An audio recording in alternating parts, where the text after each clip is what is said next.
Who are we playing?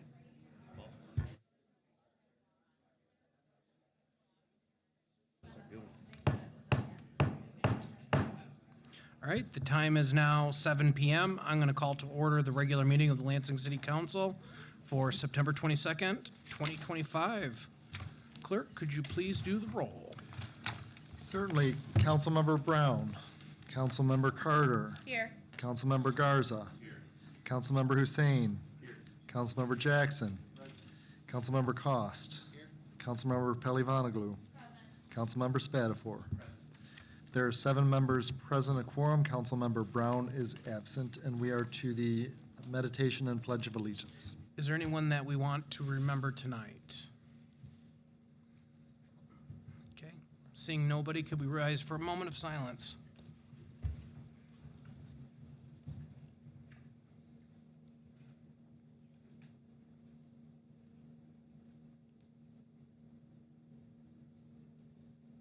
Thank you. Pledge allegiance to the flag of the United States of America and to the republic for which it stands, one nation, under God, indivisible, with liberty and justice for all. You have for approval the proceedings of September 8th. Vice President Carter. I'll make a motion to approve the September 8th minutes as presented. Okay, do we have any further discussion on this proper motion? Seeing none, all those in favor say aye. Aye. Opposed? Passes unanimously. And, Yeah, that's fine. okay, we are going to go to special ceremonies and move up item 7, the appointment of Tracy Kent to a special ceremony. Okay, and we have Tracy, if you want to come on down, Vice President Carter. Thank you. Tracy was here with us earlier today at Committee of a Whole, and she spoke to wanting to be part of the LEFA board because of her ties to the Lansing community.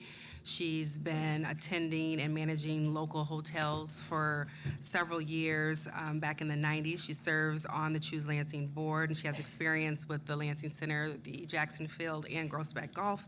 She understands the resources and the budgets that goes forward, and understands the region, that how it's stretched out, and so it's no specific geographic requirements for her particular position. She was asked if she sees the LEFA working with ASM and Global as an opportunity to make those initial or approvals, or not approvals, but what was the word she used? I'm sorry. Make any adjustments, or does she see that the partnership would be forfeiting? And she stated that she did see that ASM Global would be a great management company for LEFA, but LEFA is also an important piece with working with ASM Global. She would like to see something similar to the Taste of Country events that would bring in additional footprints into the Lansing area, downtown, and the the Jackson Field Stadium. So that was overall the conversation that we had earlier today. And with that, I make a motion. Okay, proper motion in place. Any further discussion? Seeing none, all those in favor say aye. Aye. Opposed? Passes unanimously. Congratulations. Thank you. Thank you. You can raise your right hand and repeat after me. I do solemnly swear I do solemnly swear that I will support the Constitution of the United States that I will support the Constitution of the United States and the Constitution of the State of Michigan, and the Constitution of the State of Michigan, and that I will faithfully discharge the duties and I will faithfully discharge the duties of the office of Lansing Entertainment and Public Facilities Authority, Lansing Entertainment and Public Facilities Authority, Board of Commissioners member, according according to the best of my ability. according to the best of my ability. All right, congratulations. Thank you very much. Thank you. And we'll step over here and sign, and the council is to comments by council members. Okay, do we have any comments by council members? I will kick us off, and I want to wish Vice President Carter a very happy first anniversary.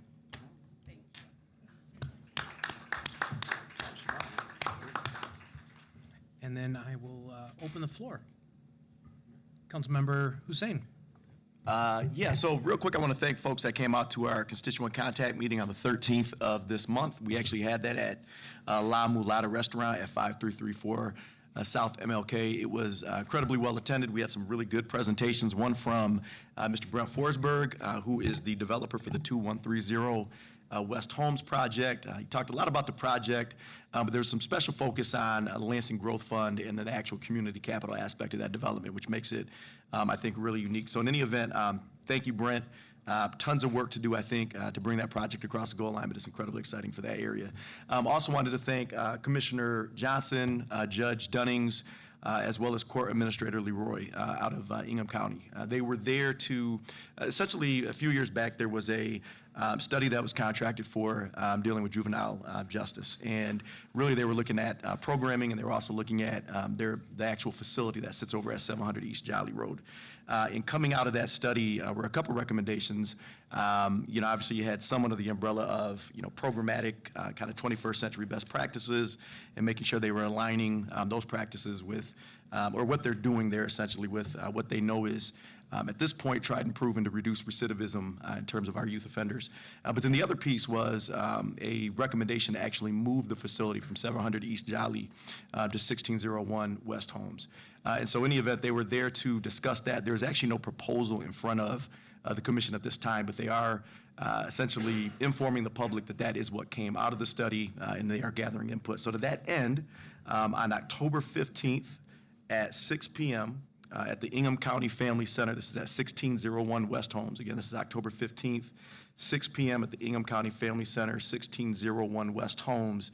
There will actually be a presentation and then additional opportunities to provide input to some of your decision makers at the county level. The other is I wanted folks to know that on October 16th, the Luton Rich Neighborhood Association is actually hosting a Meet the Candidates night.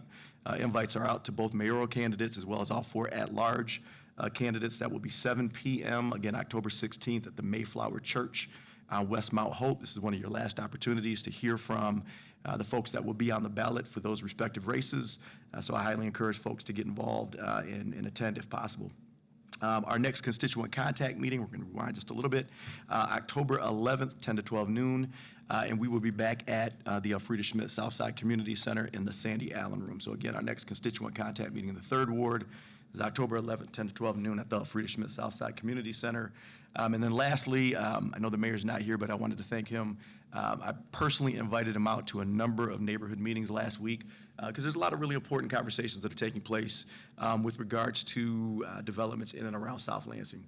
And to his credit, he showed up to all the meetings that I invited him to. So we had some late nights together last week, but really, really good conversations, I think, with respect to neighborhood groups. And again, I really appreciate his commitment to meeting people where they're at and talking about the issues that matter to them most. Thank you. Do we have any other comments from council members? Okay, seeing none. Yes. Thank you. I have a couple of announcements. First off, for those voters who have requested a ballot already or are on the permanent mail ballot list, your ballot will be mailed this Friday. So you might see it in your mailbox as early as Saturday. So keep an eye out for that. And so the voting does begin. I also wanted to announce that the Charter Commission is having 2 informational meetings this week for residents to come and find out about what is in the proposed charter. There is one tomorrow, September 23rd, 6 o'clock at the Elfrida Schmidt Southside Community Center. And there is one Wednesday, September 24th, 6:30 at the Letts Community Center. So this is the 3rd and 4th of a series of 4 informational meetings that they have providing details about the city charter. That has been proposed and is on the ballot in November. We are to community event announcements. If anyone in the audience has a community event, we'll give you 1 minute to tell us the details. Thank you. I'm Nicholas Zandy, president of the Old Everett Neighborhood Association, and I would like to thank the people who came to our last week's neighborhood meeting. And just note that we will not be having a neighborhood meeting in October because we're taking that month off since we're doing this bi-monthly. The next meeting, however, will be on November 19th at 6:30 p.m. Same location, South Lansing Library. We've decided on that as our permanent location for now. So please go to that, and especially if you are interested in joining the board, again, Vice President, Secretary, Treasurer, and regular board positions, as well as Communications Director, as well as regular board positions for the Kavanaugh and Kendon precincts are available. So please get to them if you haven't. Thank you. Are there other community events?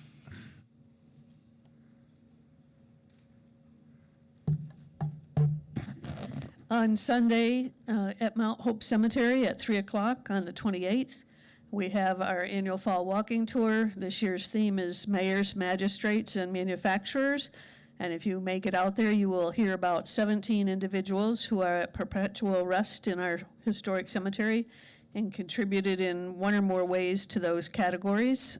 You'll learn some fascinating details about people that you probably didn't know already. I would guess that the majority of the citizens don't have a clue about the majority of the people buried in Mount Hope Cemetery, which is one of the reasons we do these tours.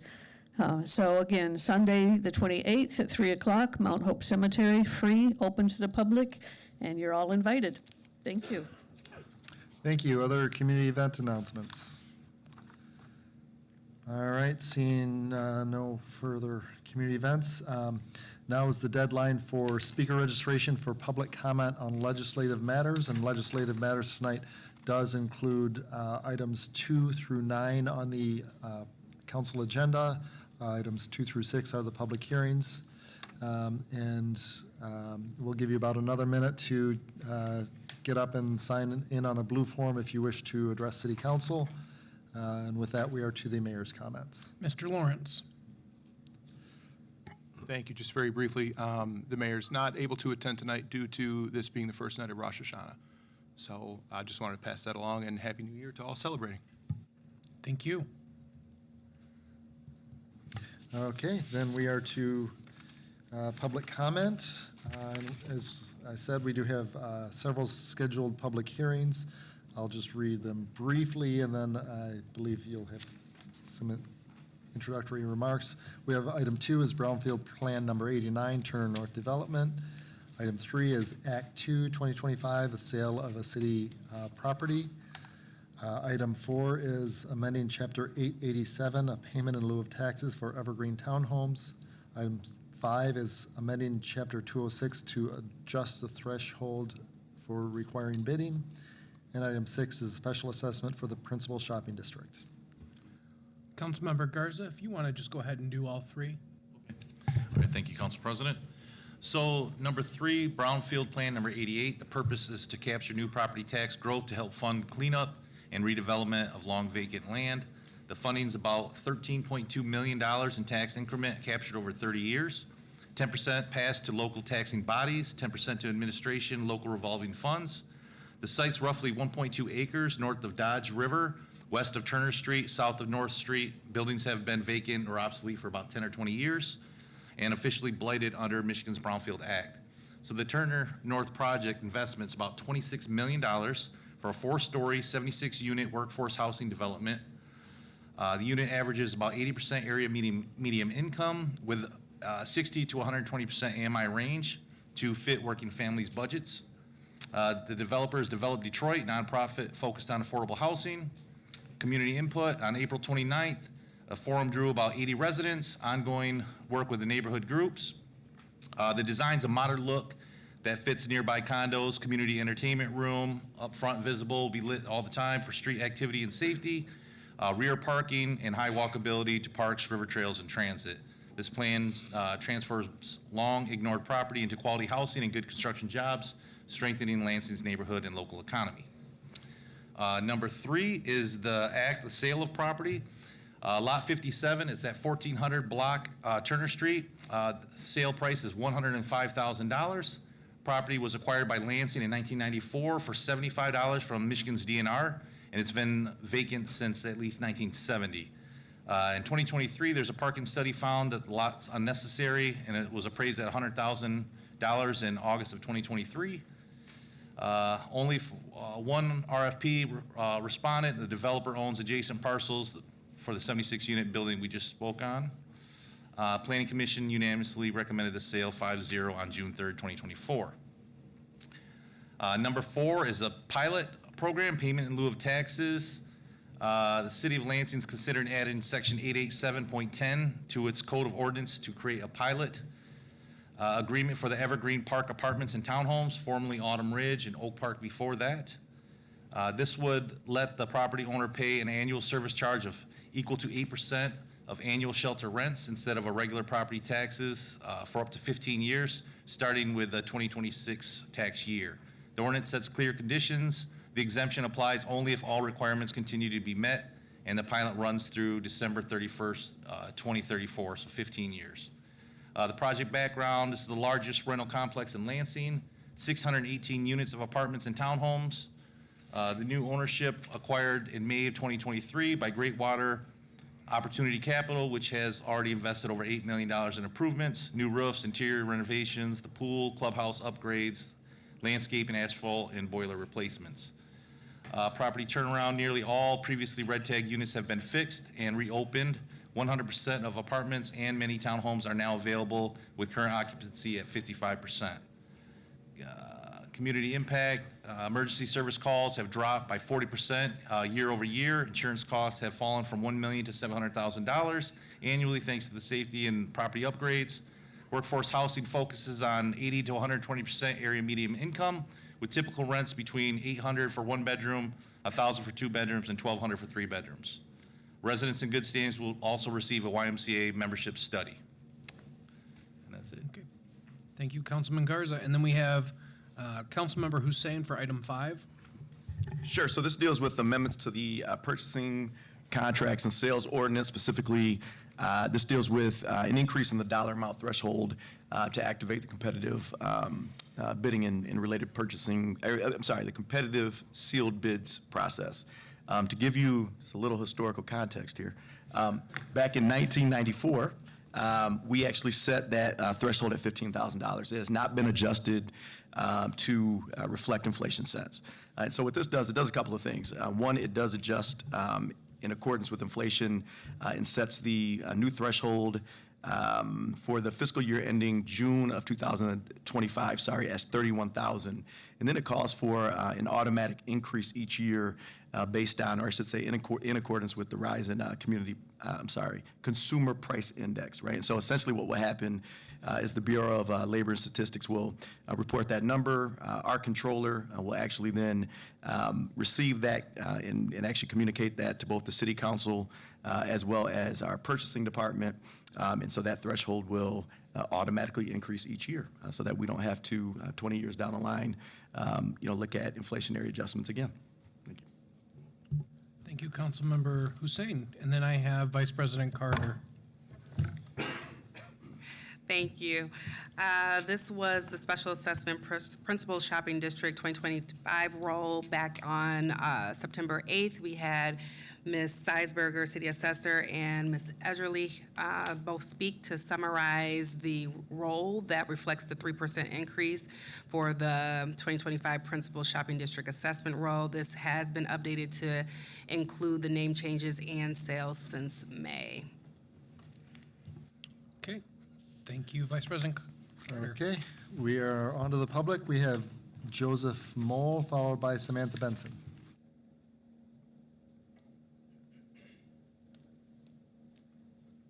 Hello. I'm here to speak in favor of the Turner North redevelopment in the Brownfield, I think agenda items 2 and 3. I live on Dodge River Drive. My name's Joseph Moll. I'm a resident of Old Town. I also own a business in Old Town.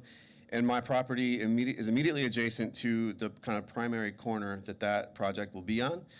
I bought the house there about 4 years ago, and ever since it's been a blighted property. Every manner of unexpected residents, from humans to raccoons to termites, fill in all those buildings, and it's been kind of a problem. So I actually tried to acquire it at one time myself, but it was a little more complicated of a deal than I was used to, and so I'm very excited about the opportunity to have an apartment building built there. The developers came and met with me at my home, walked me through the whole project and how it would impact our shared property line, and feel very positive about it. That particular section of Turner is kind of this would take up about more than half of one side of the whole streetscape. And that section really has not been pretty for maybe a very long time. So I think this development would also make a really nice sort of welcome entrance to the Old Town neighborhood, which a lot of people have put a lot of time and millions of dollars to make a lovely community. The other thing that I'm really excited about is bringing more density to the neighborhood, because I think most of us know that with density, you get more things. So more stores, more restaurants, more support for the stores and restaurants that exist there now. More support, hopefully, for my business, which is on Cesar Chavez, and would benefit from a great deal of foot traffic from those apartments as well.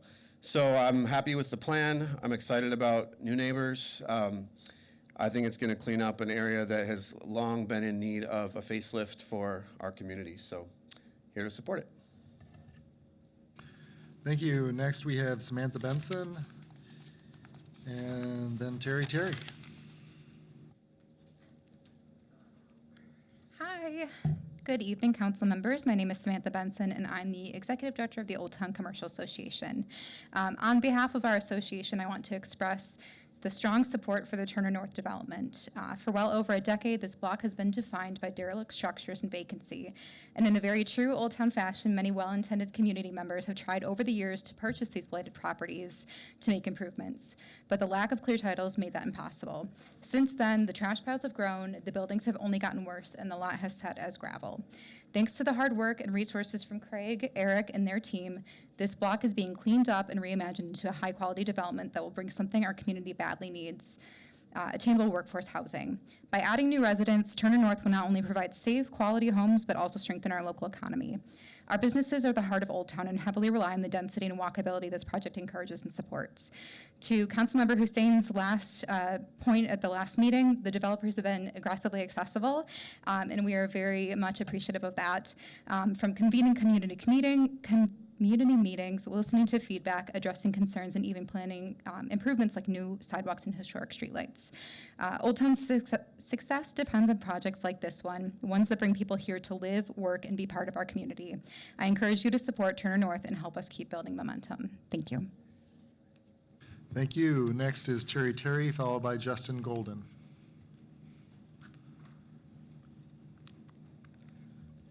Terry. I serve as president of the Michigan Institute for Contemporary Art, have a bunch of property in Old Town, been around for a while.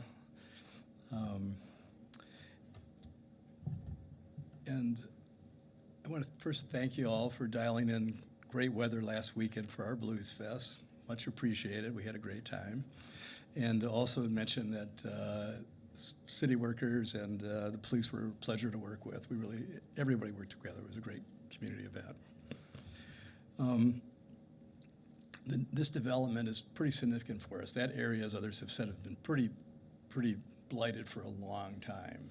So we're pretty excited about it. It's going to really change that neighborhood in a good way. And one thing we desperately need is more housing, and workforce housing, opportunities for people that work there, and to bring new people into the neighborhood. The businesses will really appreciate that, because we're a destination neighborhood right now still, and it'd be great to be an active neighborhood with more residents around. So, and I also want to mention that I've had the opportunity to work with Eric Helzer when Joel Ferguson was doing his Red Cedar project. I assisted with that, and he's smart. He's got experience, great knowledge, pays attention to detail, and when we were at that community meeting that Joe mentioned earlier, there were a lot of people there, and they answered every question in a great way. It's like, I'm really confident that these guys will deliver.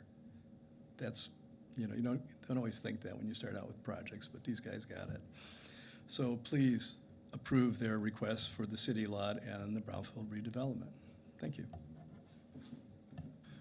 Thank you. We've got Justin Golden, followed by Megan Bakken. Good evening. My name is Justin Golden. I presented a couple weeks ago about the pilot at 900 Long Boulevard called Evergreen Park Townhomes and Apartments, formerly known as Autumn Ridge and Oak Park Village. I know many of you are already familiar with it. I come again asking for your support when you vote on this 8% pilot that we're requesting.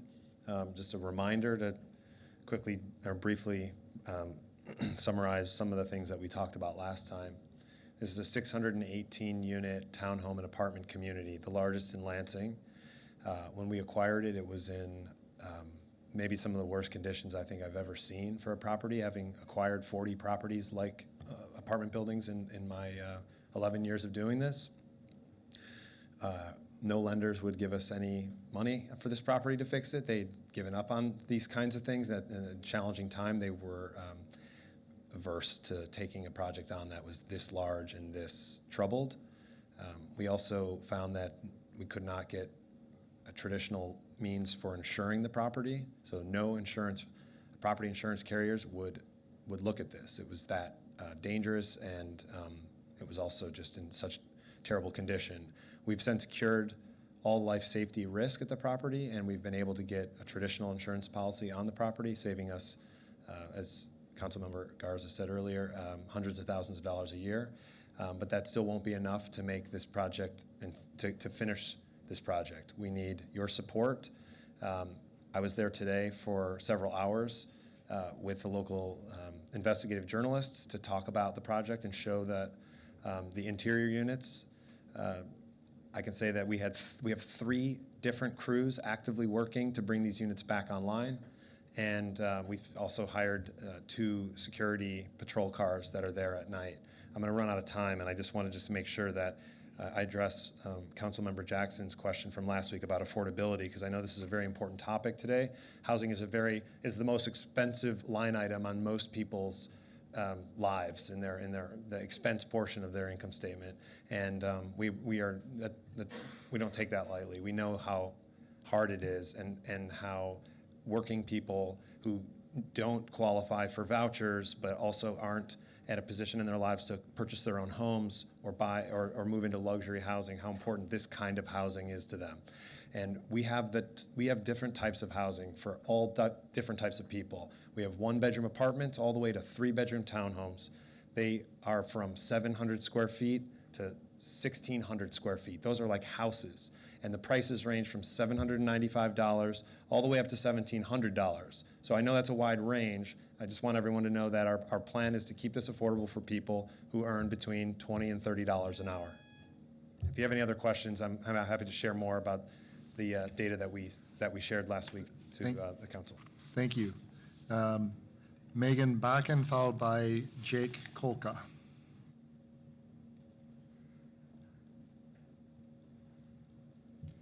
Thank you again for having us back. We very much need help to get this project across the line. This would make an enormous difference and allow us to house many, many, many more workforce families in the city of Lansing. We know that this housing is needed. The project before us told you the same.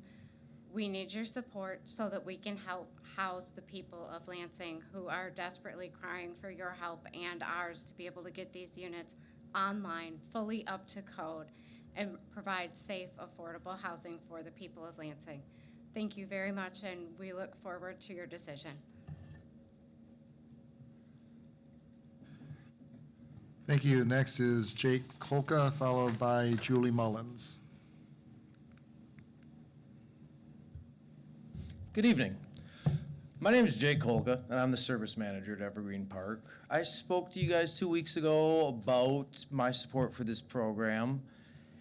I realize for something like this to work, there needs to be results. I won't waste your time reiterating what I said last week. I want to discuss some of the results that we're actually presenting right now. 2 weeks ago, I told you we were going to be certifying another building of townhomes. That indeed did happen, and some of those are already rented. My service team is going to complete work on another 2 separate buildings this week, and they're going to be ready for inspection. Tomorrow, we have inspections on some exterior work. When those go well, another building will be certified, and another building of townhomes will be ready for inspection as well. I'm also scheduled to meet with Robert Walling, one of the city's housing inspectors, on Friday at 3 p.m. for a separate building, and that building will also be ready to go and up online and certified eventually.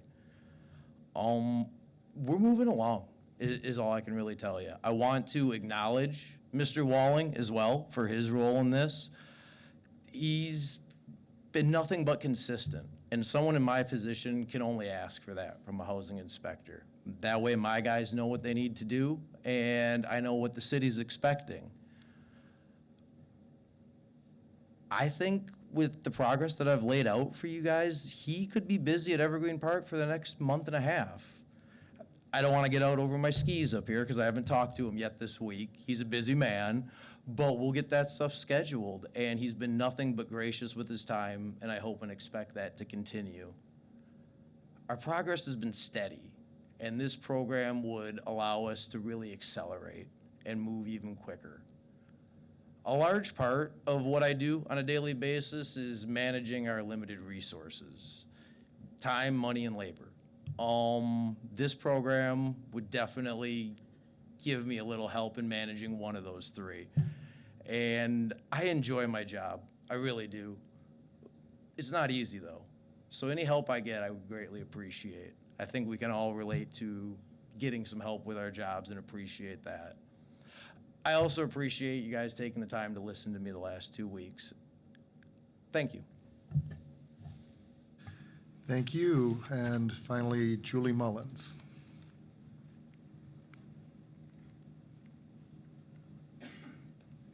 Hello, my name's Julie Mullins and I'm with BESTech, and I'm a facilities director that oversees the maintenance and capital at Evergreen Park. I'm here to request support for the pilot program to help us fund the rest of the capital that we need. Thank you. Thank you. Then we are to the referral of the public hearings. Items 2, 3, and 4. Development and planning. Item 5. We'll go to committee of the whole. I'm sorry, Ways and Means And item 6. is going to go to city operations. Okay, we are to the consent agenda, and item 7 has already been addressed. Vice President Carter. Yes, I will move the following consent agenda as follows, with 7 being addressed. The tribute and recognition of Mount Zion Missionary Baptist Church 100th anniversary and the community funding for the Anashabwe Friendship Center annual traditional powwow. Okay, we have a proper motion in place. Is there any further discussion? Seeing none, all those in favor say aye. Aye. Opposed? Passes unanimously. In correction on item 6 under public hearings, that's actually going to go to Cow. Okay, so noted. We are to speaker registration for public comment on city government-related matters. We'll give you another minute to step up in the back and sign in on a yellow sheet if you wish to address council at the end of the meeting. And with that, we are to referral items. Vice President Carter. I will motion that all items be considered as being read in full and that the proper referrals be made by President Cost. Okay, proper motion in place. Any further discussion? Seeing none, all those in favor say aye. Aye. Opposed? Passes unanimously. We have from the clerk, minutes of boards and commissions. Place on file. From the mayor, Act 4, 2025, drain easement for the Capital Region Airport Authority. Development and planning. 2 items relative to noise special permit for the Public Service Department for the Lansing Avenue Pump Station. City operations. We have a series of orders to make, safe, or demolish along with the accompanying set show cause hearings. They are for the following addresses: 6255 Marywood Avenue, 509 Baker Street, 906 Prospect Street, and 5210 South Washington Avenue. Public safety. And we're to we have grant acceptance, Automobile Theft Prevention Authority. Ways and Means. And we have a series of sole source purchases. Police Department for All City Management as the vendor for the management of the school crossing guard program. Fire Department of Impact Rescue is the vendor for Holmetro extrication equipment. And Information Technology Department notification of Orion Workforce software for police department scheduling. Ways and Means. Communications and petitions, we have Two items on the Community Corrections Advisory Board, joint reappointment of Becky Pena and Danielle Grubaugh to the, as reappointments, and the appointment of Jason Cords as a business community representative. Public safety. And we have two claim appeals, Tasneem Sirag for $750 in board-up fees at 6244 Beachfield, and Leander Smith for $115 in failure to comply fees at 1127 Westmoreland. Place on file.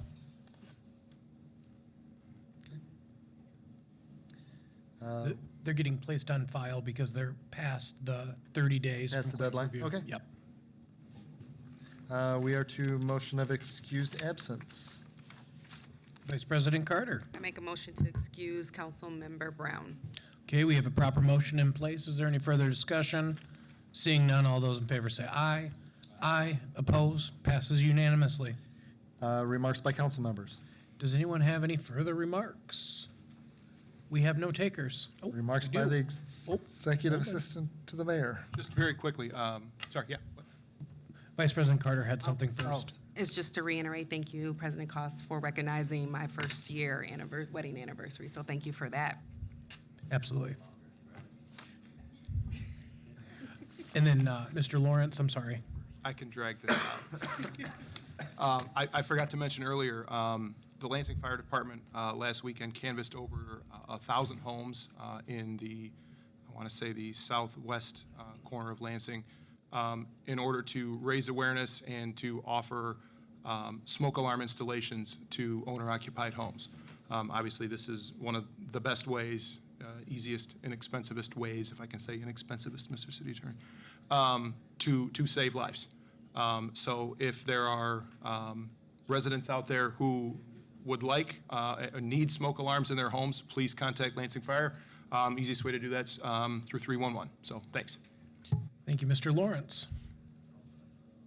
Okay, then we are to public comment on city government-related matters. We have Greg Pratt, followed by Michael Morofsky. Good evening. My name is Greg Pratt with Michigan Hope. Today, I want to talk about the HRC program. Why does the city of Lansing have contracts with the Advent House? And why do we have a grant with the Advent House through the library? Where's the proof that they're doing anything for our community? Where is the proof? They gave me, the library, I did a FOIA request requesting proof that they actually do something. These numbers are not true. The HMIS system says that they're not putting anything into the database through HUD. But we keep on giving them money. City of East Lansing said in July they stopped. They canceled their contract with the Advent House. There was no performance being done. They looked at the books. They looked at the HMIS. I know every single one of you have gone out in our community and you see more and more homeless people. When are you going to start asking, why? Why do we still have so many people if the Advent House is saying that we're doing so much? But where's the proof? Where is the success stories? There isn't none because they're not doing anything.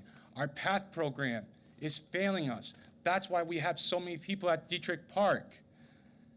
That's why, because they don't put anything into the HMIS system. And it's a darn shame. And that's why today I'm asking this city council to look into this matter. And I think Kim Coleman has to resign or to be fired after all this, because this has been going on for too many years. And we have too many homeless people in our community that need help. And we're not just talking about the homeless people, we're talking about the disabled community. Mentally ill, that's who the PATH team is supposed to help, the mentally ill people. And that's why I'm asking the city to look into this. And the PATH Forward report even says that there's HUD violations. So Mr. Mayor, has this city filed a complaint with HUD? Because aren't you ethically bound to do something on that issue? And I do want to submit two things on the record. I don't know how I'm supposed to do this. One is a complaint letter that was done to the Inspector General, and another one's to the City Council. Thank you for your time. Thank you. Next, we have Mike Moravsky, followed by Eric Elmquist.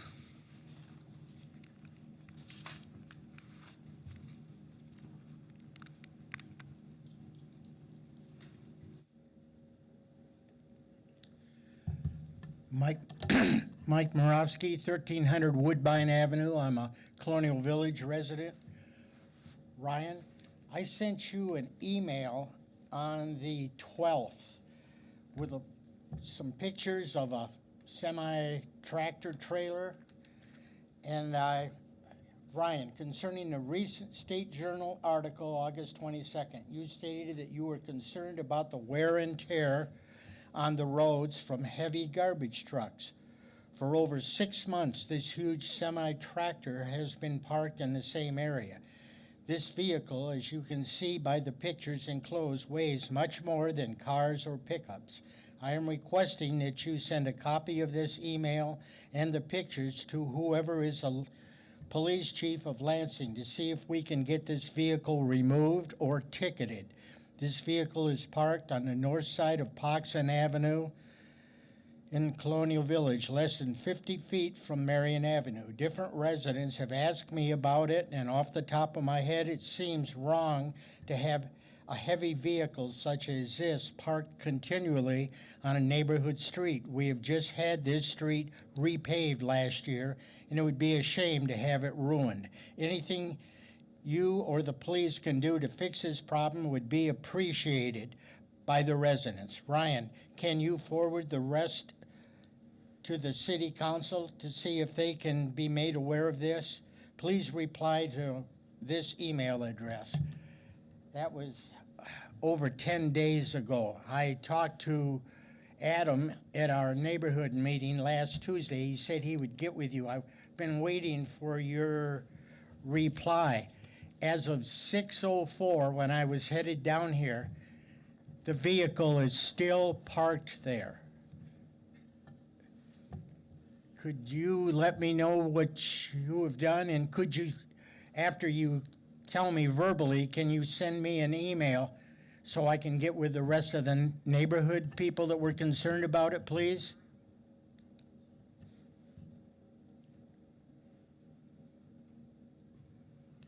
Yes.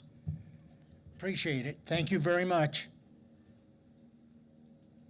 Thank you. Next is Eric Elmquist, followed by Nicholas Zandy.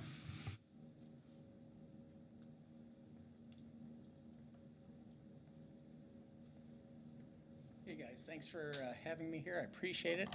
I got the chance the other day when Walter French did their open house, and got a chance to tour it, and a phenomenal project. What a great first solution to work on things. I'm a very big fan of legacy projects, like things that last past the time you've been here doing stuff. And every one of you up here should be proud of what you've done, because that is a shining example of how to move forward. Keep the foot on the gas, keep doing it. I kind of hear you guys talking about this now. Keep it going. This is the kind of stuff that makes me proud to live here in Lansing. So I appreciate that very much. I'm hoping as you guys move forward and put the gas on it, that you guys will go ahead and make sure that as you're coming up with these solutions, you bring some of the unhoused to the table to work on this. I know you guys will do that kind of stuff because that's how you're going to get your input. The reason I say that is when I went to the courthouse last Wednesday, twice I heard the city argue that, hey, we're open in these hours, you can always come see us. But if we're going to have people at the table, maybe we need to bring the table to them and go out to them and kind of do that thing. I think that's a great move you guys can do. I think it's a shining example not everyone else would do. I know you guys have the capacity, and I love to see it out of you guys. I love this project. It's such a great thing. Last thing I'll say about this, someone reached out regarding this. As we move people successfully through from getting them IDs to getting them housed to moving them to the workforce and getting what they need, we'll have people who will want to be leaders in the community. And I'm hoping you guys will look at the chance to say, hey, each one of you, I want to mentor one of these people to make them a leader person in the community, because you guys are, and you should be proud of that. And I think you have a chance to do things that will live past what you guys do. That's my favorite thing to do, and that's why I'm so proud of this project. Thank you guys very much. Keep it up. Thank you. Next, we have Nicholas Zandy, followed by Ivan Drosty. Thank you. Well, that was loud. You know exactly who I am. I'm going to be here to speak on the catabus routes and how I think some of them need expansion. First is Route 5, and that goes down Cedar Street from the catabus station all the way to some midpoint around Edgewood.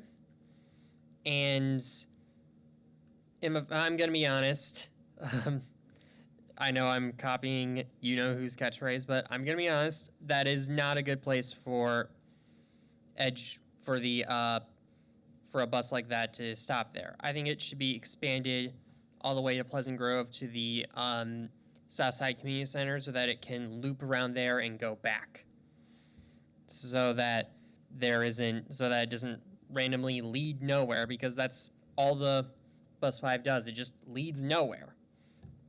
And speaking of that, you've got Bus 6 that just loops all the way around the health building without any change whatsoever, and it just keeps looping, and that's all it does. And it's a very short route, and now I'm going to be honest, again, copying someone's catchphrase, but I'm going to be honest, it needs to be expanded to cover all of Jolly Road in the city of Lansing at least, so that Jolly Road can have a proper connection between routes 2, 3, 5, 8, and 9, so that everyone in the Old Everett neighborhood can be more connected without having to go all the way across Jolly by foot to go from one bus route to another. And I think Route 18 or 19, I think it was added to Mount Hope so that it could have a route connector between different routes like that. So why not also do the same thing with Route 6? Because I think that would be a good way to get us much more well-connected and prevent us from having to, walk across Jolly Road to fill in the gaps. So that's what I want to say, and I'll yield the rest of my time. Thank you. Next is Ivan Drosty, followed by Joanne Galloway.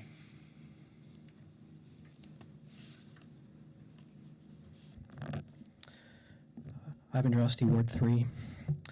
In July, President Trump signed an executive order which paves the way for the unhoused to be involuntarily institutionalized. The governor of California regularly brags about kicking unhoused people onto the street. Last week, a Fox News pundit suggested that the government should euthanize any unhoused person who refuses services. This is the political climate in which Mayor Shore and the city attorney have decided to destroy Lansing's largest homeless encampment. The other night, bulldozers cleared away a portion of this camp. They destroyed people's homes, belongings, and documents, leaving them stranded and setting them back even further. The remaining residents now fear for the day that the bulldozers will come for their home. Some have wandered off, leaving the only community and stability that they had. None of this needed to happen. In the weeks since the mayor filed his lawsuit, you've heard the pleas of the camp's residents, along with their friends and allies. You've heard about the community that's been built at Dietrich, how they cook for each other, how they look after one another. You've heard their stories. People with jobs, hobbies, hopes and dreams. Regular people, just like you and me. You've heard about how the camp has enabled folks to get connected with vital services. You've also heard about the violence and abuse that people face at shelters, how faith-based shelters discriminate against our queer and trans neighbors, how shelters turn people away because of their disabilities or medical needs.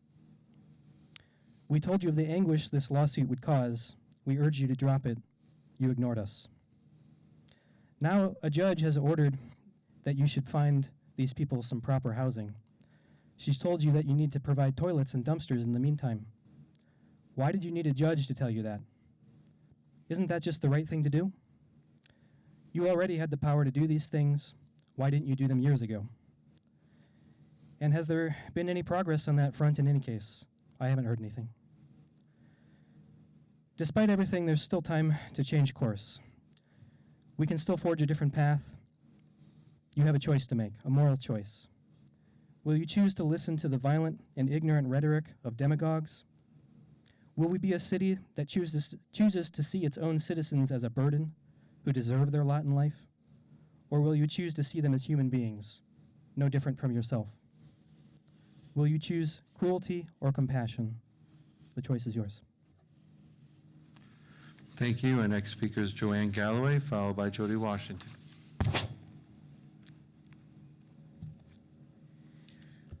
Good evening, I'm Joanne Galloway. I never remember which ward I'm actually in, sorry.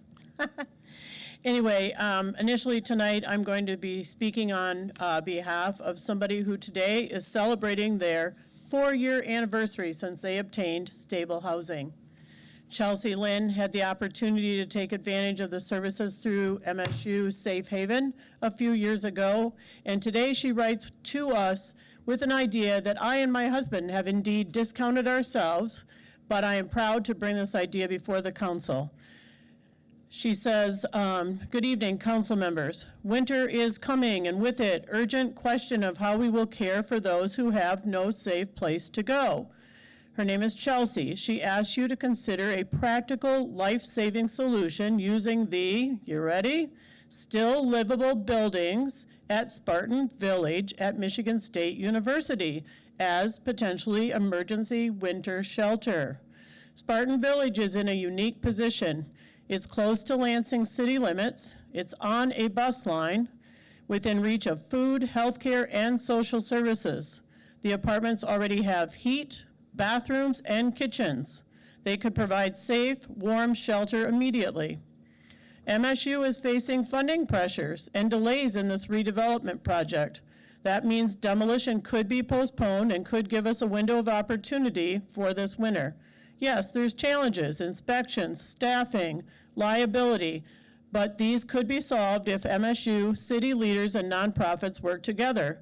This is about people, our neighbors, those that have been told they can't use propane to keep themselves warm or cook food while they're out at an encampment, who will otherwise spend freezing nights outside. We have the chance to use what already exists to save lives.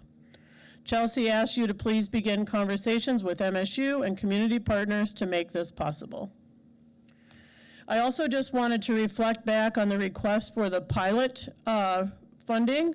As I read, that's basically a tax benefit in exchange for providing housing.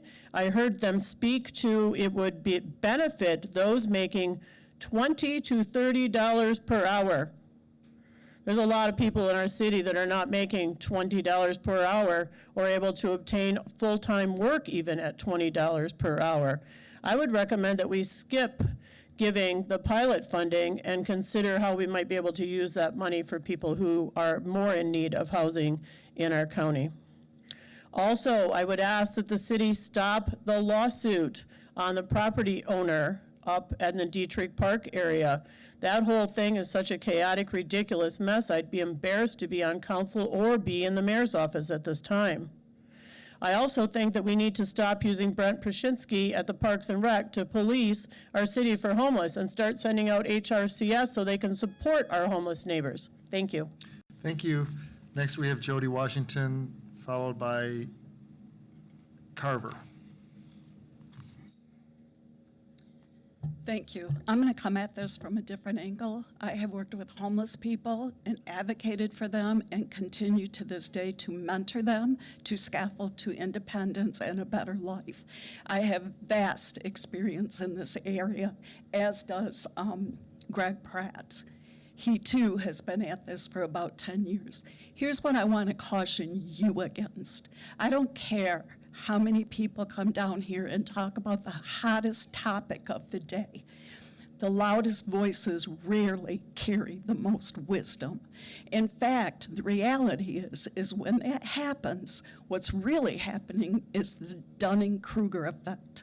And if you don't know what that is, please look it up, because I have watched this over and over and over. There are no simplistic answers to homelessness. Housing is not the panacea. Most of the people I have lost after they've been housed. There is so much that goes into this. And I've watched them, dozens of people come down here demanding what you should do. And they have no idea the complexity of the problem. And more than that, the complexity of keeping them housed. It's easy to house them. Keeping them housed is difficult. Throwing them in a building is easy. Transforming their lives is difficult. And I have suggested to some people, why don't you take on one and mentor them? But they'll come down here and tell you to do that? You've got to be kidding me. Not your job. May not even be your passion. Perhaps they should start, because I spent hours on end. I have spent thousands of dollars advocating for, helping, buying groceries, reading them the Riot Act when that's what it takes, taking drug dealers out of their homes. Because what happens is if you don't transform their lives, their home becomes an encampment. They bring in their other homeless friends because that's who they care about, and that's their social life. You want to talk about the apartment buildings with bed bugs and roaches? Guess who's bringing them in? Because nobody is giving these folks life skills. They are not like you and me. They are not to be despised, but they're not like you, Trini. They're not like me. They are worthy. They are not despicable, but they are not just people that, for whatever reason, don't have a house. They are mentally ill. They are drug addicted. Excuse me? I'm homeless and I'm listening to you say this. You know what? I've been homeless, buddy. Get over it. Can we So, please have order? thank you. And I have freedom of speech.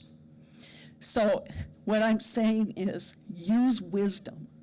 When you approach this topic, use wisdom. Use our resources wisely. And realize it's not just housing. You got to go the whole gamut because they deserve it. They get one shot at life just like the rest of us. I'm grateful. I spent the first 5.5 years of my life homeless, and I'm grateful people scaffold me to a better life, scaffold my mother. So there's so much that goes into it. So as you listen, please remember, it's not always the loudest voices that carry the most wisdom. Thank you. Thank you. Next is Carver, followed by Michael Mercer. I had a speech prepared about how Andy Shore hates the poor and takes credit for a lot of gains that were made by organizations I help out with. But after that very compassionate sounding speech telling you not to solve the problem, not to actually solve the problem, I'm just going to give you some simple math. My stats are a little outdated here, but thanks to inflation and whatnot, the prices have only gone up. At the time when I got this math, it was about 600,000 homeless people in the U.S., 16.5 million empty homes. The combined cost of complications of letting a homeless person live outside cost taxpayers about $1 million per person. It's literally easier to just give them a whole house. And once you do that, you can make sure they have the resources they need to get back on their feet. Other countries have already done this.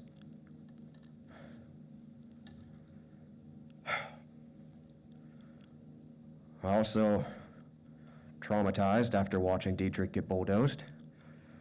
A lot of hate speech in the news. And I have a boyfriend out in Minneapolis right now. He also helps the homeless a lot. He knew a lot of the people that got shot in those encampments. Those were his friends.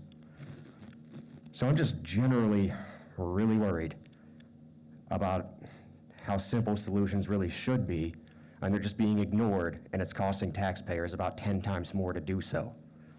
I cede the rest of my time. Thank you. Next, we have Michael Mercer.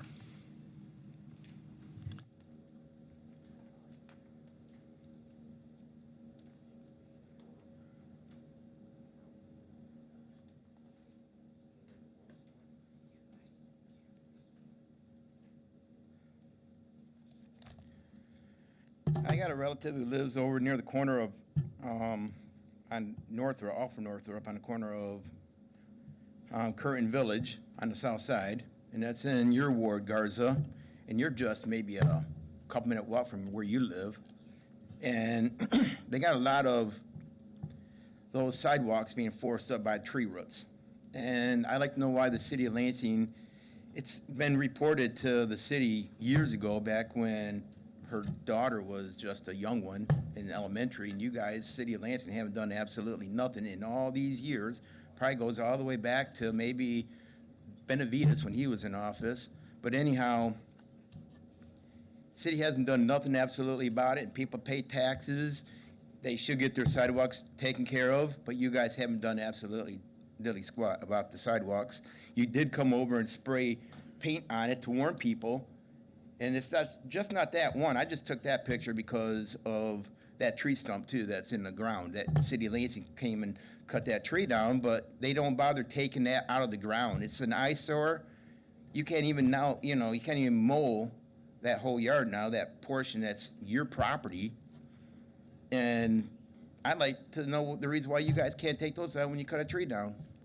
And I'm sure after that tornado, 24th of August, was it last year or the year before, there was lots in your ward cost, and you offered to go out and help all your neighbors and all them over there, I remember saying. But how many of those tree stumps are sticking up out of the ground that trees came down? Probably a ton of them. And I drive down in that area too, so I see a lot of them. And plus, I'm glad my Aunt Debbie here a few weeks ago happened to had the TV 47 news come out to her home with the Granger and all them people, and on the TV 10 news saying that you guys have absolutely no right taking the rights away from the people who they might have come down and pick up the trash at their house. This, what's his name, Andy Kilpatrick, he's just, got to talk. Why don't he come down here to the podium and do what back in the past Jerry Ambrose did? Why can't he show up at these meetings and bring that up in front of the faces of the people here at council instead of being in his office and let 47 and TV 10 and 6 News go up to his office and interview him and put it on the news? We'd like to see him down here and hear what he has to say instead of being on TV. He's just too big with chicken to, be down here like, Jerry Ambrose, he was here, he wasn't afraid. So I'd like to see him come down here and speak what he has planned to do. And I'm hoping if that, I hoping that does not go through anymore. I hope you guys get that taken off for good. If not, I hope my Aunt Debbie gets a petition started and do what, happened. All right, I'll finish later. Thank you. That was our final speaker. With no further business before the body, we are adjourned at 8:02.